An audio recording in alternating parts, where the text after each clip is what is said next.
নমস্কার বন্ধুরা, পুতুলের রান্নাঘরে আপনাদেরকে স্বাগত জানাই। রাস্তার ধারে ভক্তদের ভিড় দেখে নিশ্চয়ই বুঝতে পারছেন আপনারা আমি কোথায় যাচ্ছি। আজকে আমি আমার রান্নাঘর থেকে বেরিয়ে চলে যাচ্ছি একটু দূরে, শ্রাবণ মাসের শেষ সোমবারে বাবা ঝাড়েশ্বরের মাথায় জল ঢালতে। এই মন্দিরটি আমাদের বাড়ি থেকে প্রায় 25 কিলোমিটার দূরে।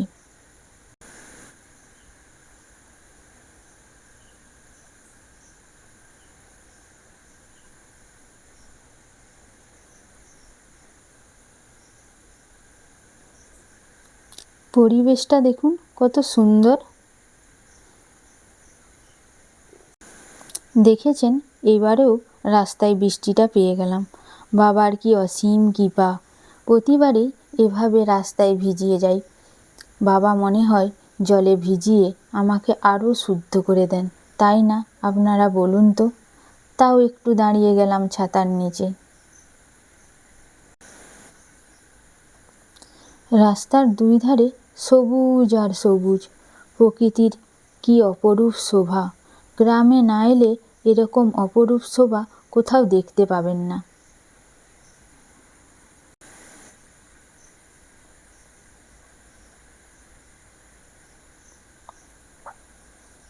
শ্রাবণের ধারা ঝরে ঝরো ঝরো, আউশের ক্ষেত জলে ভরো ভরো। কবির এই কবিতার লাইনগুলি এখন এইসব ধানের ক্ষেত দেখে বড়ই মনে পড়ছে।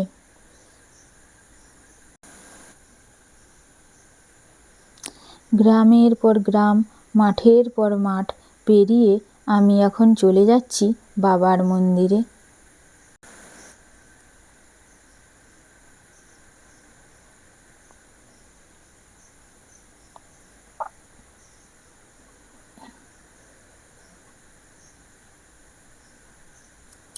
দেখতে দেখতে অনেকটাই পথ চলে এলাম, আর মনে হয় বেশি দূর নেই।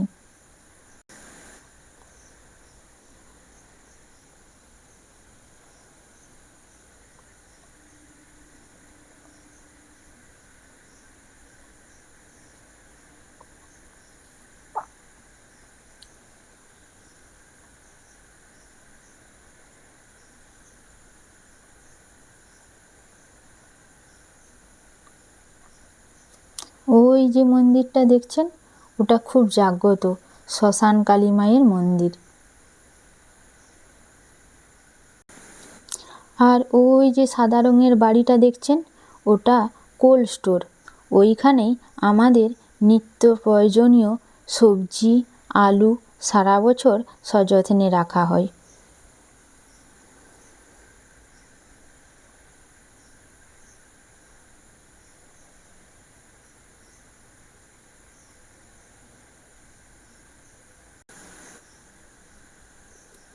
ওই দেখুন দূরে একটা ছোট্ট জঙ্গল দেখা যাচ্ছে, কি দারুণ দেখতে লাগছে দেখুন।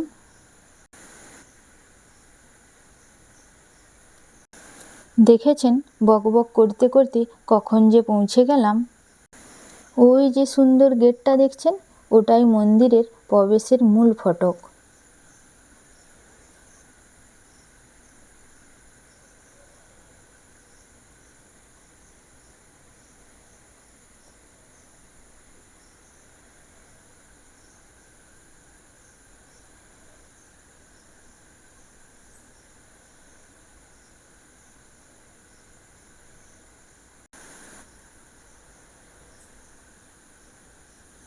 কত লোক দেখেছেন, বাবার টানে যেন সবাই চলে এসেছে।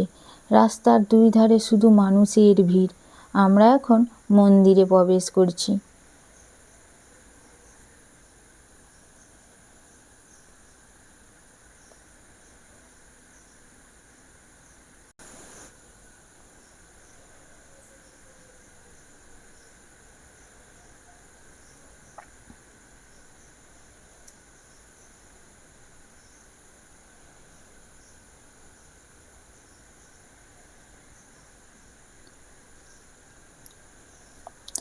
চলুন এবার মন্দিরে যাই, ভিড় দেখে তো মাথা ঘুরে যাচ্ছে।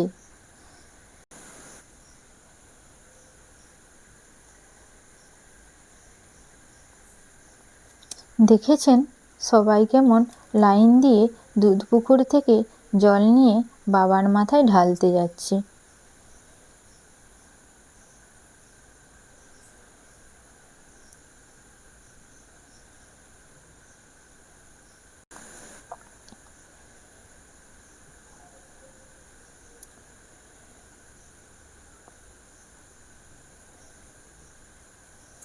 এটা পুজো দেওয়ার লাইন।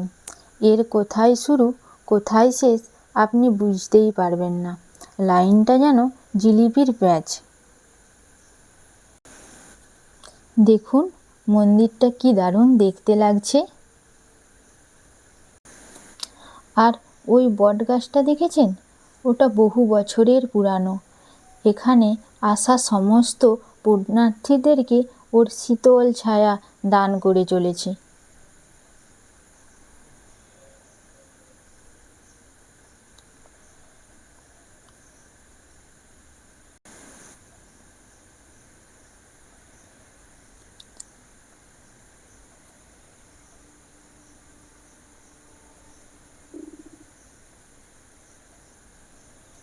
সেই সকাল থেকে উপসে থাকা মানুষগুলোর ভিড় দেখেছেন?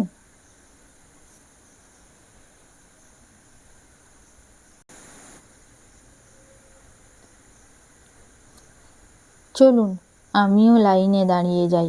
পুজোটা দিয়ে তারপর আমি জল ঢালবো।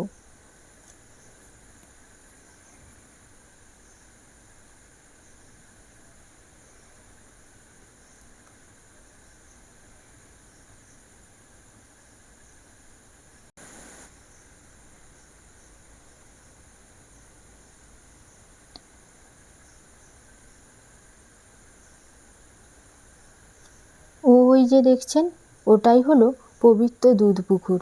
ওখান থেকেই জল নিয়ে সবাই বাবার মাথায় ঢালে।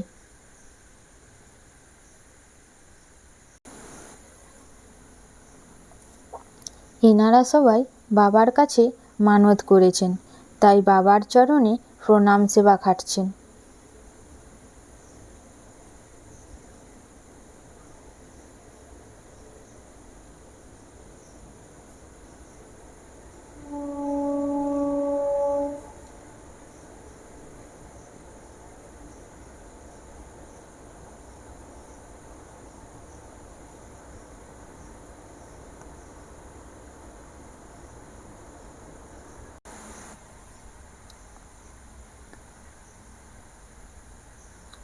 দেখেছেন কত বড় বাঁকটা নিয়ে আসছে? এত বড় বাঁক আমি তো এই প্রথম দেখলাম।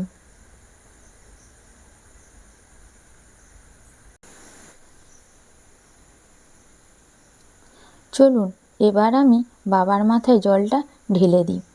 দেখুন না, আজকে অতিরিক্ত ভিড়ের জন্য মন্দিরে ঢুকে সরাসরি বাবার মাথায় জল ঢালতে দিচ্ছে না।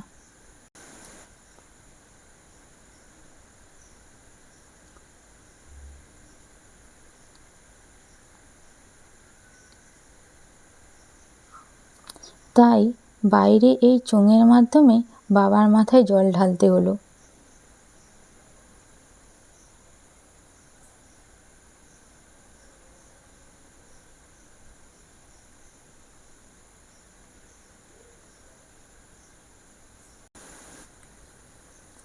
এটা হলো বাবার স্নানকুণ্ড। এখান থেকেই স্নান জল আর বাবার আশীর্বাদ নিয়ে এবার বাড়ির পথে রওনা দেব। নমস্কার, সবাই ভালো থাকবেন।